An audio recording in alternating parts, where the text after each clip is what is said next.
Good day, my happy friends. I am Drew Eric Miller, and thanks for choosing my podcast.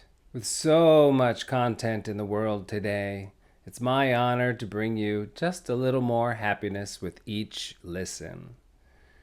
I used to wonder, can I be happier? Can I live a rich, abundant life? Can I dream big and manifest my dreams? The short answer is yes, I can. After much dedicated research, I have discovered beneficial action steps, tools, and life hacks while thriving on my journey to deep and meaningful happiness. In this podcast, I am sharing my research so you too can thrive on your journey to happiness. So get comfortable with a notepad or journal, and together we will manifest happiness. Welcome back, listeners. Good day. This is episode 10, and the question for today is, can I manifest a mental equivalent? So let's get into it. In episode 9, we talked about embracing what it is that you desire so you can create and manifest that in your life. What did you need to embrace? I also highlighted the words mental equivalent, and in this episode, we're going to discuss what that means and how to adapt that into your daily practice so that you can also create a mental equivalent for your desire that is going to bring you greater happiness. So let's dive into the mental equivalent, pun intended. Emmet Fox wrote a book called The Mental Equivalent and was published in 1943. It's a really short book. It's on Amazon. It's under $4. It's an easy read. It's like 48 pages. You can get it in paperback, and I highly recommend getting it and reading that. Here is a quote from the book. For anything that you want in your life, a healthy body, a satisfactory vocation, friends, opportunities, you must furnish a mental equivalent. Supply yourself with a mental equivalent, and the thing must come to you. Without a mental equivalent, it cannot come. Emmet Fox. You build a mental equivalent for what you want by getting interested in it. That is the way you create a feeling. If you want health, get interested in health. You build a mental equivalent for what you want by getting interested in it. That is the way you create a feeling. If you want health, get interested in health. This is Emmet Fox's definition of a mental equivalent, so we can be a little clearer on that also. A mental equivalent is a specific mental vision or concept of a desired outcome that one holds in their mind, which according to the law of mental equivalence creates a corresponding energy or vibration that attracts that desired reality into one's life. The idea is that everything you experience physically, your body, job, relationship, health, is a reflection of your dominant mental concepts. To manifest something new, you must first establish the mental equivalent by holding a clear, consistent, and embodied image or idea of that desired state, treating it as if it already is fulfilled. So in episode 9, I talked about my journey of pool ownership and how I've signed the paperwork to get a pool. It's not complete yet. Obviously, it's only been a week. But that is a great example of the mental equivalent. And so let's go deeper into that. Now, as a reminder, I'm building a mental equivalent on what's going to bring me happiness, and that is what your goal is. So you've already determined what it is you want, and now you're going to work at building a mental equivalent of your desire and including that in your daily practice. Like I said in the last podcast that I first got the quotes and got just a general size, 12 by 24 and whatever general included in that. And it was just me getting my feet wet and learning the different aspects of it. So that was all a part of my building my mental equivalent. What are the city requirements? What are the fencing? What do I need for the parameters of the yard? How far back from the back line, the power lines, all that stuff I was learning, and all those details are actually the mental equivalent. That's what I was working through. Once I got those initial details out of the way, then I got into the design. So I started thinking about, do I want a hot tub? Do I want salt? Do I want a sun deck? Do I want a heater? Do I want a hot tub outside or do I want it submerged in the pool? What are all the design elements that I want to include in this pool? Once I finished the stage of designing the pool with the shelf and the hot tub and the deep end and the bench, all the aspects that are going to go in it, and the hot tub and where it was going to be placed in the decking, then I had to decide, what do I want for the yard? Do I want artificial turf? Do I want a large deck? Do I want a small deck? Do I want a covered patio, or do I want a tiki hut? So those are the design elements that I had to figure out next. And it's a really enjoyable experience to be designing that, because I love that kind of stuff. And so I was building my mental equivalent while I was constructing and designing this pool. That is what we're calling the mental equivalent. After I worked out the design and I got all the quotes, I got another last minute quote, which really felt the most comfortable. And I was ready to take the next step, which was go to the showroom now that I've selected my pool builder, and to choose the materials. And so I was able to choose the color, which was that dark charcoal. And then I chose a black and iridescent kind of tile, a little black and gray with an iridescent kind of a beigey color.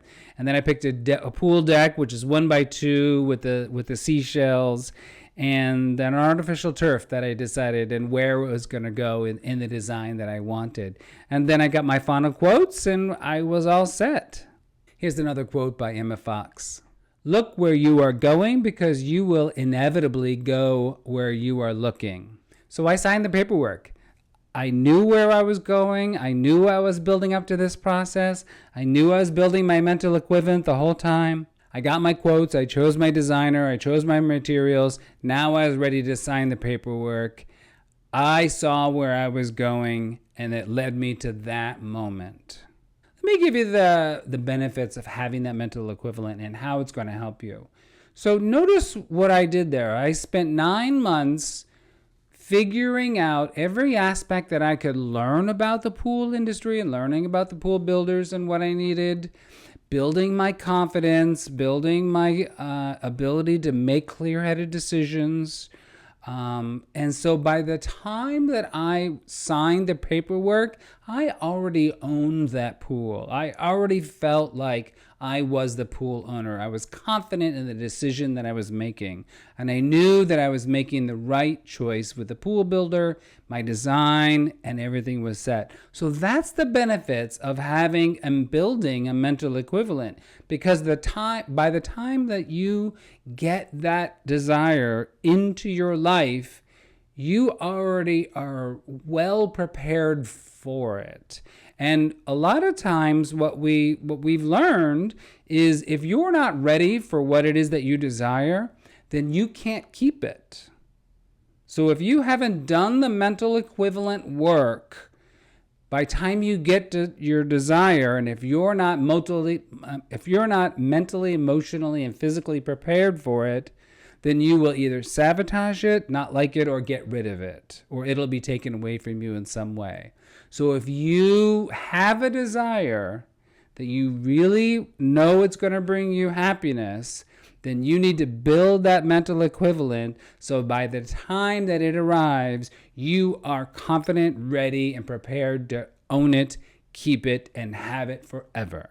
And so also imagine if after that 9 months I made all those choices and all of a sudden I didn't want the pool.